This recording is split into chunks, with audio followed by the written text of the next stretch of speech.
সংসার জীবনে স্ত্রীর সাথে ঝগড়া বিবাদ লেগেই থাকে, এখন কি করতে পারি শায়েখ?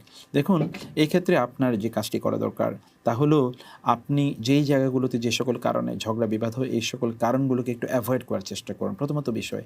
2 নম্বর বিষয় হচ্ছে যে এখানে হতে পারে যে জিনের কোনো উপদ্রব আছে, আপনি এই কারণে ঘরে একটু সূরাতুল বাকারা এটি একটু বেশি বেশি পাঠ করান। সূরাতুল বাকারা এক কমপক্ষে 7 দিন অব্যাহতভাবে সূরাতুল বাকারা আপনি পাঠ করুন নিজে, অথবা ইউটিউব থেকে ছেড়ে দিন, যেন দীর্ঘ সময় ধরে সূরাতুল বাকারা পাঠ হতেই থাকে। তাহলে শয়তান এখান থেকে সরে যাবে, কারণ শয়তানের কাজ হচ্ছে স্বামী এবং স্ত্রীর মধ্যকার বন্ধন যেটা আছে বন্ধনটাকে দুর্বল করে দেয়া অথবা বন্ধনটাকে ভেঙে দেয়া। তৃতীয়ত বিষয় হচ্ছে তা হলো আপনি যদি ঝগড়া বিবাদের যদি কোনো উপকরণ তৈরি হয় তাহলে সেখানে দ্রুত আউযুবিল্লাহ পড়বেন, ওযু করবেন এবং 2 রাকাত নামাজ আদায় করবেন।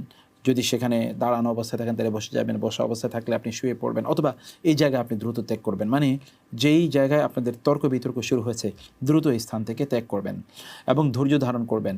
প্রয়োজনে কথাগুলো কোনো অবস্থায় যেন না শুনেন, আপনার কানে যেন না যায়, এই জন্য সেখান থেকে দ্রুত চলে যাবেন ইনশাআল্লাহ। এতে আপনাদের সমস্যার সমাধান হয়ে যাবে ইনশাআল্লাহ। Salafi.9 রাসূলের কথা বলে।